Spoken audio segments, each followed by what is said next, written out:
everybody, I'm Kate Conroy. And I'm Vinnie Savatello. And this is Other People's Business, which is the podcast from the New Jersey Business and Industry Association, which is the largest statewide business association in the entire United States of America. We release a new episode every other Wednesday, so be on the lookout for that. Shout out to New Jersey Manufacturers Insurance. They provide home, auto, and workers' comp. So if you need some insurance and you want to shop around, check them out. They're great. And they're the official sponsor of our show. They're the official sponsor. That's why I said shout out. I neglected to say the official sponsor. Yeah, why you were shouting them out. It's okay. I'm sure they'll appreciate the shout out one way or the other, but just so people know. That's why I keep you around. Yeah, I know. That's what I do. So is it my turn now? Okay, so you can catch this show on iTunes, Google Play, Amazon's Alexa service. Anywhere where you can get a podcast, we're going to be there. If you're not into the whole podcast thing, that's just too much to wrap your head around, you can totally just check us out on YouTube at youtube.com/NJBIA. If you do want to watch us on a podcast network and you maybe don't want to try to remember when to come back and check out whether or not we're new, subscribe. So njbia.org/subscribe will bring you right to the subscription links for our show. You can subscribe on all the different podcast networks right from there. So with us today from Newark Trade is Robin Kantor. So Robin, say hi, let the audience hear your voice. Hi there, how are you? Good. Excellent. Did you have any trouble getting down to Newark? Not Newark, we're not in Newark. No. I know, we're definitely not. No trouble getting to Trenton? No, and it's a beautiful day. It is. It's nice to be out. Oh, good. I'm so I glad. think it's like 77. It's It's just crazy. We skipped spring and went right to summer. Yeah. I'm fine with it. I won't lie to you. I'm fine. I'm not looking forward to 90 and humid, but hopefully that's a little bit further down the road. My allergies are definitely hitting me today, so if my voice sounds like I'm somebody totally different, just roll with it, you know? Yeah. I think everybody's allergies. The pollen is ridiculous out there. Yeah. I'm unhappy about it, but... My driveway is actually green. I'm going to take a picture of it and put it in the show. I was driving to my house, and I noticed that there was very little difference between the grass, my driveway, and the grass again, and I was like, wow, I guess it's spring. It's a lot of pollen. Yeah. All right, so today's icebreaker is, if you won the lottery, what is the first thing that you'd buy? Kate, you want to go first? Yeah, I'll go first, because I composed the script. I wrote it, so I've been thinking about the answer. I don't even know what I'm going to say to this, but I'll figure it out by the time you're done. Yeah. Okay, so one of my things is I would like to see as much of the world as possible. So I think that I would buy one of those vacation clubs. What is it, timeshare? Okay. I think I would buy a timeshare, but a really nice one so that all my friends and family could come with me whenever I was going wherever I was going. Because can't you trade them? If you buy a timeshare in Aruba, you can trade it for I don't know, an apartment in Paris one weekend, and then Greece, and then Hawaii, and supposedly it's a really cool toy for people who can afford it that want to see the world. I guess the underlying question here is, how much did you win? Because I was going to say, with the lottery, you could do a lot better than the timeshare. You're totally You could probably right. get the jet to fly around, and you could outfit the jet with the apartment little things in them. I don't know. Now, I'm thinking so. Do you remember those commercials for the lottery where they would have the person playing pranks on their friends, and it would be they faked an alien invasion, and they were like, yeah, that rich. That's what I'm kind of getting at here.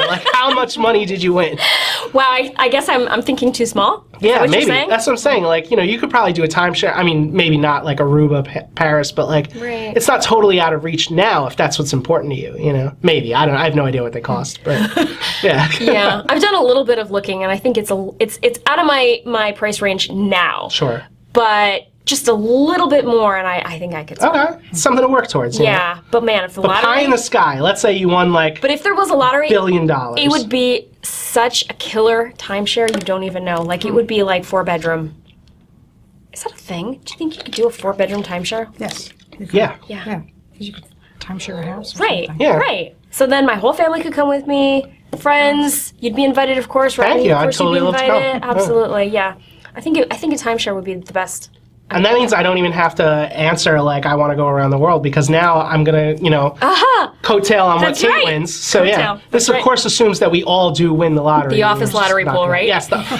In fact, yes. So that'll be how we win it. Yes. I want a DeLorean. I think, but DeLoreans are notoriously crappy cars. They would stall all the time. So I want a DeLorean that I install a Lamborghini Diablo or a Maserati engine into. Are you a car guy all of a sudden? No, but Back to the Future thing. I'd love to own a DeLorean.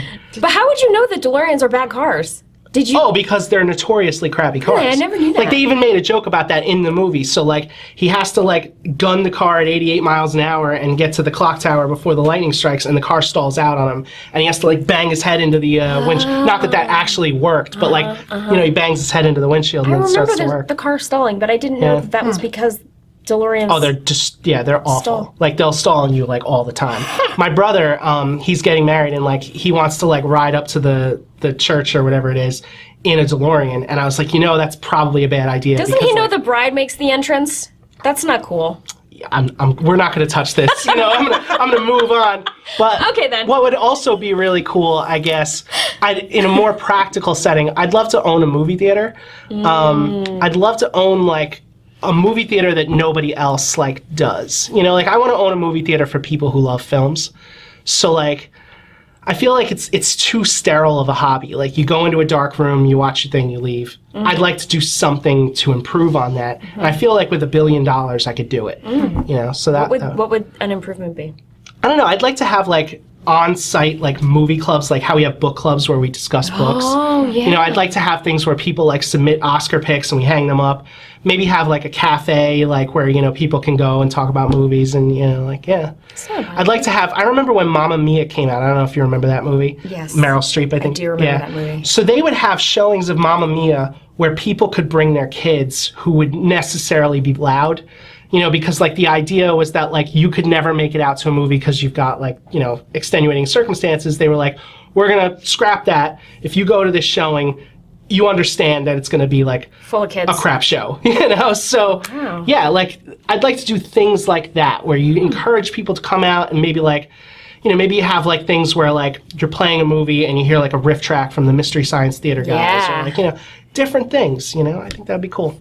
We used to do the Rocket Horror Show. Yeah, exactly. Yeah. I'd love to do it. I've never actually done that, I have, and I'd love to go and do it. Yeah. Yeah. How was it? Did you love It was it? fun. Yeah?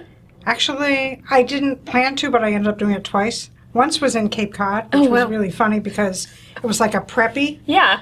A preppy goth Rocky kind Horror. of thing. Okay. I love it. and because the theater was white clapboard and it was just Mm. and people were in their little polo shirts and Madras shorts and then but they were throwing toast and Yes. whatever. It was just it was the water pistols and all kinds of stuff. It was, That's awesome. Yeah.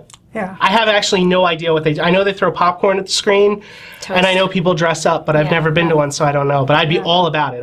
Anything that you can, like, do to engage with the movie beyond just sitting in a dark room and watching it, I'd be all for. So I had a niece that got married at the pre-show in Cambridge.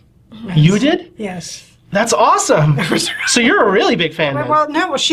This was how they wanted to get married. So Oh, I thought you said you got No, married. my niece at did. Rock. My niece niece. did. Okay. And it was she was in black, and it was somebody was dressed as a lumberjack, and it was just. So the actual wedding Wedding outfits were were- like wow, that's You were in dedication. costume. Yeah, it was. I love it. I'm impressed. What did the groom come as?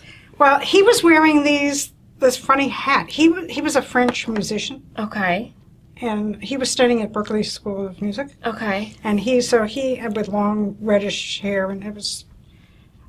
I just remember it was, but the problem was we brought our son who was about 5, Oh. and a lot of it was really inappropriate. Yeah, that show is So- pretty inappropriate for a 5-year-old. It was pretty funny. All right, so if you won the lottery, Yeah, what would you do with them if you Well, won the actually, lottery? it's funny because my mother grew up in Boston, and so as a kid, we always went out to Cape Cod. So that's kind of like my happy place. you want to Yeah. own Cape Cod? Just a house of our own because we've been renting different places for years, and Yeah. I like to go actually right after Labor Day when it's still summer, but everybody's back at school, and you don't need a reservation at a restaurant, and the beaches are empty, and they're still gorgeous. So, September's my favorite month to go to the beach. yeah, Yeah. you can bring the dog very often. You know, love it's it. like. That's right, because you don't want to go in the ocean, the jellyfish Correct. thing, right? Yeah. Yeah, I don't want to go in the ocean. Previous Not episode so of this bad. show, Kate found a jellyfish in the ocean, and that was it for her. That was it. Yeah. Yeah, I like the bay there too. It's quieter, it's shallow, Yeah. it's calm. Yeah, that sounds lovely. Okay. Yeah. All right. Tell us what Good you do at answers. Newark Trade. Well, I'm in sales and marketing. I've been there now. I just had my 9th anniversary. Very cool. Oh, by the way, this is something from Newark Trade. Isn't So it if you're beautiful? listening to this on iTunes and you can't see what Kate's holding up, it's a Marketing folder that Yeah. is so Right. vibrant and beautiful. It's like this big colorful flower, and this tiny beautiful little hummingbird is coming to drink from the flower. It's great, and it's beautiful. Yeah, Colors are- we love color. We love Yes. color and paper. when you hold this up, I'm sure that the green is going to get stripped out for the green screen. But yeah, like yeah. the rest of it, it does look gorgeous. Yeah, it is. And actually, we've updated our hummingbird since then, and now there's a live hummingbird on the website that kind of pulls up on the screen of your iPhone or whatever. That's really And cool. Wait, so if people don't know Newark Trade, tell me a little bit about the company. Okay, well, we started a little over 80 years ago in Newark. That's why that's in our name. And it's So you can't ever leave. well, we're not in Newark anymore. Oh, I guess you did. All right, never mind. Yes. But the property where we had our building, which was the one in the paperwork I showed you, was bought by St. Benedict's Prep. And so they wanted to put something here. So we moved someplace that was easy for our drivers to have access to highways and stuff. So right now we're in Orange off of 280 and very close to the Garden State Parkway. So it's very Very convenient. Yeah, you brought in photocopies of your membership paperwork from February 1st, 1960. BIA membership payment. Yeah. Yes. Wow. This is amazing. Yeah. So, but the thing is, in those days, it was Newark Trade typographers because all we did was typography and typesetting, and we had 2 shifts because nobody had their own computers back in those days. They couldn't do their own typesetting, which is what you're all doing when you do your setting up your layouts in Microsoft Word or Publisher or whatever. Yeah. So, Vinnie, you're a big typography nerd, apparently. I don't know what it means at all. So could one of you explain what typography? So like she said, in the old days, we didn't have Microsoft Word, and we didn't have inkjet printers. So the idea of getting like your thing onto paper meant like creating little metal things Hot metal type was actually done with lead that would get melted and put into the shapes of the letters, but of course they were backwards. Oh, Yeah. to right, get of course. printed. And then Yeah. we started out with the hot metal type, where it's also known as like linotype machines. And actually we have some of our old equipment there's a Museum of Printing, I think it's in Worcester, Massachusetts, somewhere out there. I'm gonna have to go. I'm not positive about that. You want But to it's go? really, I do want to go. it's Yeah. neat. And then we still have places, like different things all over that have we've made different things out of some of the old type. And the wooden type trays, you may have seen people use them for like displays of small items and stuff.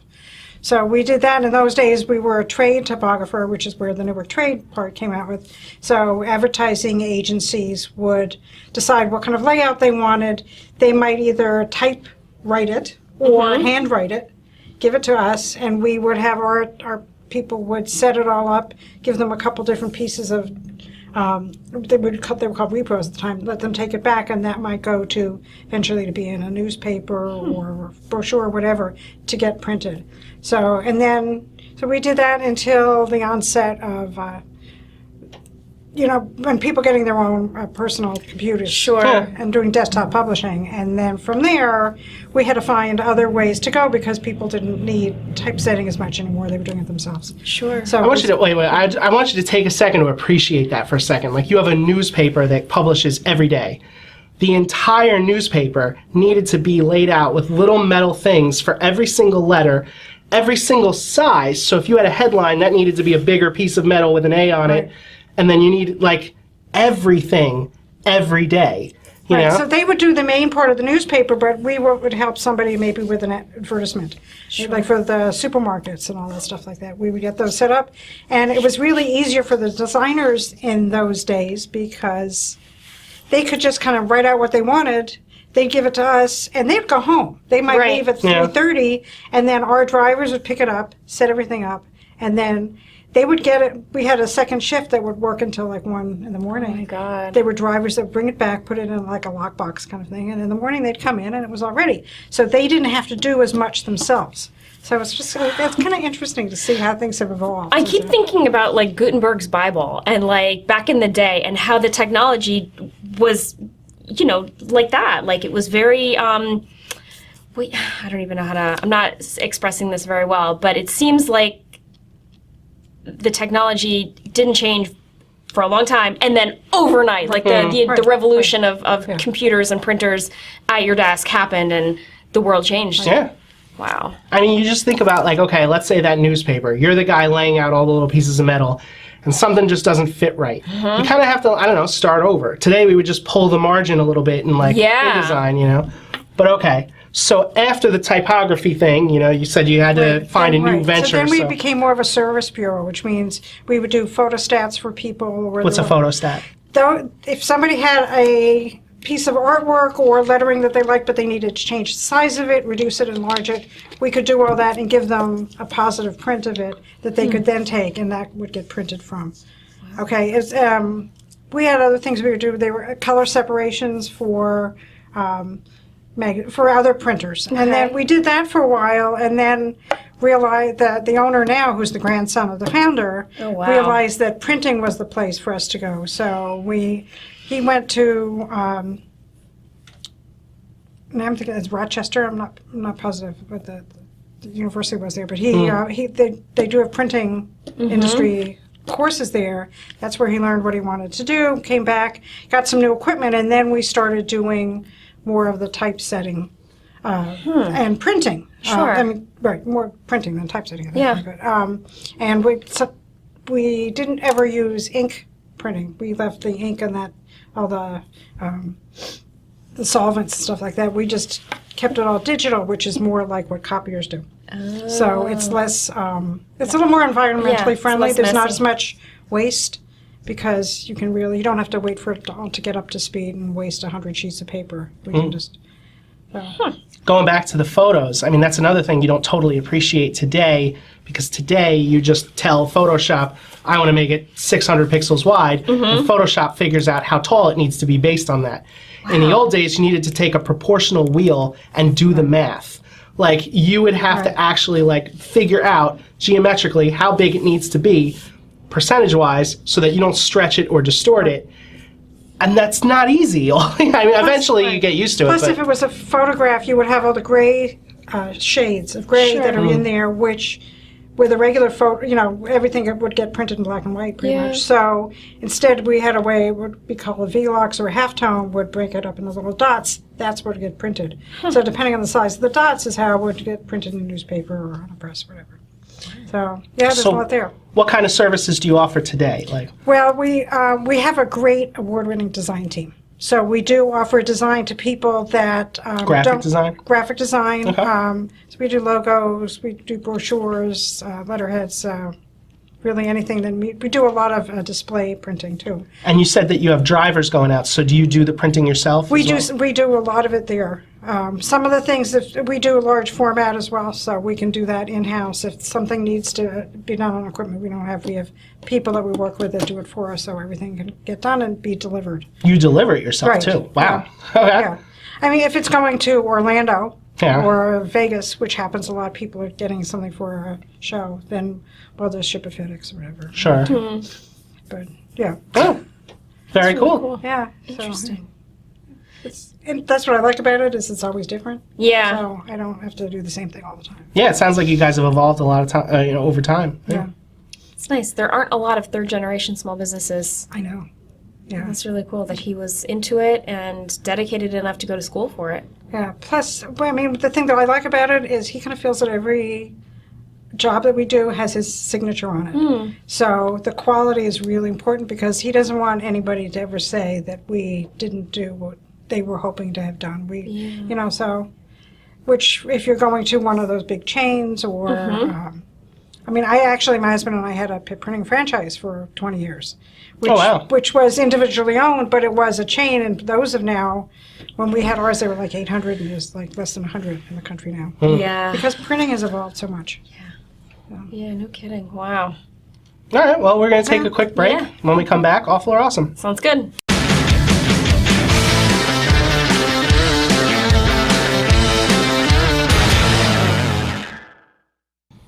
Okay, we're back, and it is now time to play Awful or Awesome. I'm going to name 3 things, and we have to decide quickly if they're awful or awesome, and be prepared to defend our answers. Ready? Ready.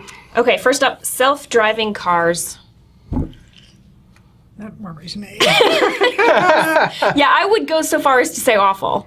Yeah. Because, you know, the human error is a thing. Like, people are not perfect, but if there isn't even a person there kind of making sure the computer does what it's supposed to do, Right. it makes me nervous. Yeah, I don't know. I'm a techie, and know. I think technology is cool. And so, like, I love the idea that this is something that's being explored, but I don't know. I'm really nervous about the whole thing. Like, I think cars, you know, this technology is really good at being like, there is something in front of the car, so I should stop. But like in a real world scenario, does the Guardrail car kid? stop for a turtle? Does the car stop for a cat? At what point, like, you know, because the car's not going to stop for a spider, so at what point up the chain does it go, oh, wait, we don't want to hit that? And would a human being make a different choice, you know? And that's all just like, in a world where it's working as expected, you know, before we get into like things where it's not working as expected. So now I'm thinking about all the times that I've swerved to not hit a squirrel. Or a turtle or anything. Or a turtle, yeah. right. Yeah. Sometimes they say you should, if you have a choice between the squirrel and a person, obviously you're going to go The squirrel, towards sure, the yeah, squirrel. obviously. So you have to try to, that's the thing that a human mind can weigh back Totally. and forth. And that's, And I don't know that the car would stop for the squirrel at all. You know? I don't know. yeah. Yeah. And then the car is owned by someone, and that's a mess. I wouldn't want to clean that up. Oh, you mean like physically like Yes! getting the squirrel off your car? I didn't even Correct. think about that. Yeah, like maybe that's, you know, it's sad that the squirrel is dead, but once Right. the squirrel is dead, the mess has to be cleaned up by someone, right? Mm. I would not want it to be me. Wow. So it's self-cleaning cars too. It didn't even occur to me until you just said that, but yeah, that could be good. I mean, in a scenario where a self-driving car malfunctions and gets into an accident with someone else, Right. are you I mean, I know by law you are responsible. Yeah, but I like think you are. it's kind of unfair, you know. And so for that reason, like I don't know that I would. Yeah, wanna so then could have the it. owner sue the manufacturer of the self-driving car for I imagine that's malfunctioning? maybe what happens. I don't know. Yeah, I would think. It's an emerging technology, and I think over time it'll be cool. But there's a lot of stuff to work out before I we get agree. there. And I think people are in this mode right now where they want to jump right into it. And I don't know. Yeah. Yeah, I'm not into jumping scared. into it. Wow, so we're all agreed. Awful. Yeah. All right, next up is The Simpsons. And let me just put in my little caveat. I know that you're not a TV person, but The Simpsons is a show that's been on for so long that it is kind of embedded in our culture. And you kind of come from a TV family. I do, right. Yeah, so Wait, how do you come from a TV my family? father was a set designer for television. That's amazing. So he was with CBS for years, and then he went to ABC, and that's where he retired from. That's pretty cool. It was so neat. So he- when I was little, I got to go to television shows and meet all these people. That was kind of neat. Anybody in particular that we would know? I remember once there was well, he did one show and there was Geraldo. It was Geraldo Rivera. wow. It was there had been Good Morning America. That was like Good Night America or something Oh, like that. I don't remember don't Good even Night remember the name. He would take. Well, actually, he did the Jimmy Dean had a variety show, and he sat on his front porch and. They had to boost all of the chairs up because he was so tall. So like, all the furniture was on stilts so that he wouldn't have his knees sticking up in front of his face. That's It funny. was funny, the little things like that. So I met people like that when I was, but it was. That's really cool. But the cool part was later when he got me into television shows like, I saw Rolling Stones for, I think it was called Shindig or something. I'm dating myself, but it was. The Rolling Stones were like 3 rows of maybe 15 seats. Oh my gosh. So he was like, Mick was right in front of me, and I was just awestruck. Very so cool. cool. Yeah, that was neat. Well, he used to get me into the Dick Cavett show, because that was when on ABC. So I used to go there and see some of the people that were... So And if I fun. knew somebody was on, I said, can you get me a ticket? Yeah, that was fun. That's awesome. Yeah, that was fun. All right, so The Simpsons. The then. Simpsons, yeah. Yeah. Actually, I think it's really clever. Yeah. And it is, yeah, I mean... So awesome. I don't get to watch it much at all anymore, but it's. I think they've done some really amazing things there, and they've got a way to say it that people will listen. I agree. I think it's awesome. I think they were the beginning of this cultural revolution where cartoons became a thing for adults. Yeah. So they started that. The way that The Sopranos started, TV that was really meaty and worth watching that wasn't necessarily network anymore. I think The Simpsons is. I don't watch it anymore. Yeah. I just kind of outgrew it or ran out of steam, or I just my life didn't allow for it, but I think they're awesome. Yeah, I'm gonna go with awesome. I stopped watching around season 4. Wow, that was a long time ago. Yeah, they're on something like 30 now. Wow. But I definitely appreciate what they've done for the culture. I'm a big South Park fan. Yeah. And you don't have South Park necessarily without The Simpsons. Or Family Guy. Yeah, or Family Guy. Or American Dad. American Dad. All of the cartoon networks. Yeah, like Adult Swim. Yeah. That kind of stuff. I guess what I'm really interested in now is seeing those shows end and maybe see what comes next. Because if The Simpsons and South Park were kind of inspired by, let's say, like Monty Python before it, then I want to know what inspires the next generation who grew up on The Simpsons and South Park. I don't want to see generation after generation of writers recycling Simpsons and South Park plots forever. Yeah. So I don't know. It sounds like The Simpsons is coming to an end. I don't know if they've necessarily got an end game in sight, but I keep hearing about actors on the show who are kind of moving on and doing other things, and I'm eventually you got to stop. But I do tune in to see the Treehouse of Horror. They do the Halloween episode every year, and so I try to make it for that one. And if I miss it, then I'll always just kind of watch it after the fact. But yeah. Yeah. All right. So, wow. We were all in agreement on the first and in the second. We're very agreeable people. We are. All right. Last one. Mountain climbing. Oh, that's a hard awful. I'm with you. Yeah. Awful. Sorry. I'm not, no, No? I'm not to me, that's not something I ever. Just seems too inherently dangerous for me to have any interest in it as a sport. Yeah. Fling yourself off a mountain, or try not to fling yourself off a mountain. No, thank you. Hard now. When we were kids, and they would have the fake rock climbing that you have to do, I couldn't even do that. It's awful. I could never get a good enough grip to even get 1 or 2 pegs up. So I just looked at that and I was like, obviously the real thing is way out of my reach. So forget that. Yeah, I can't. No. Yeah. It's hard. Way too dangerous. Yeah, way too dangerous. And even if it's not dangerous, it just seems like. Okay, this is going to sound super lazy, but a lot of dang work. You have to, pack the car. Yeah, pack the car. Drive hours away. Sure. Unload the car. Put it all on your back, right? It's all that stuff that you put in the car is now on your back. And then you hike for hours, and you get to wherever, and then you turn around and go back, or you camp overnight. No. It's a hard no. I'd rather have a path. There's I've been to some of the Indian ruins, and stuff in the Southwest, and most of them have a path that you can follow, and occasionally there'd be a ladder to climb up. That's that's enough. as far as that's as far as I can go. I remember seeing a rattlesnake. Ooh, I was like, okay, that's fine. That'll stay over there. Swipe left.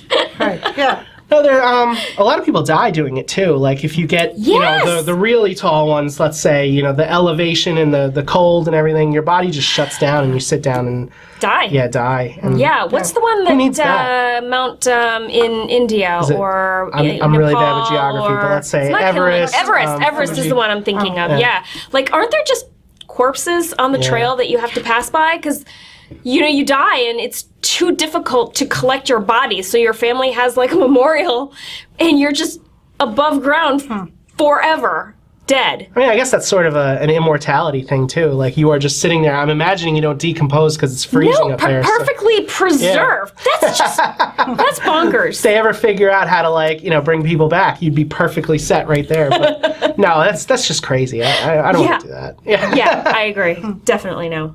All right, so that's the game, right? That's the 3 of them? Yeah, that's it. So tell us one piece of advice you would give to your younger self. Well, I would say, I think when I was younger, I was too worried about pleasing other people and not standing up for my own rights and my own opinions, that they have value. It's taken me a lot longer now that as I'm getting older, I'm beginning to find that it's definitely something I would say, try to take a stand if you can. Pick your battles, but know your worth. Right, but also, if something doesn't sound right, say something about it. Yeah. And because there were times I kicked myself for not saying something or doing something about it, and I said, okay, I've learned from that. Next time I will, if something comes up. That's a really good one. I like that you didn't beat yourself up. This was a learning experience. I'm going to learn from it and do better next time. Yeah, I like that. Yeah, one time I was, I used to take the train into New York. Actually, when I commuted and I was still finishing up at Pratt. And I would take the train to New York, and a guy grabbed me from behind in the tunnel under the train tracks. God. Oh my gosh. And I screamed, and it echoed. So he ran away.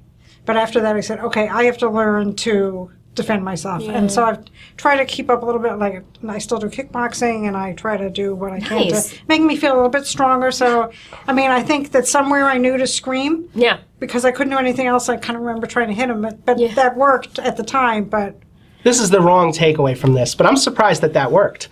You know, like, did he not expect you to scream? Like you were going to do something? Oh, man, she screamed, I better run. You know? Like, I think it was an impulse that he had. I don't think he was planning to grab anybody.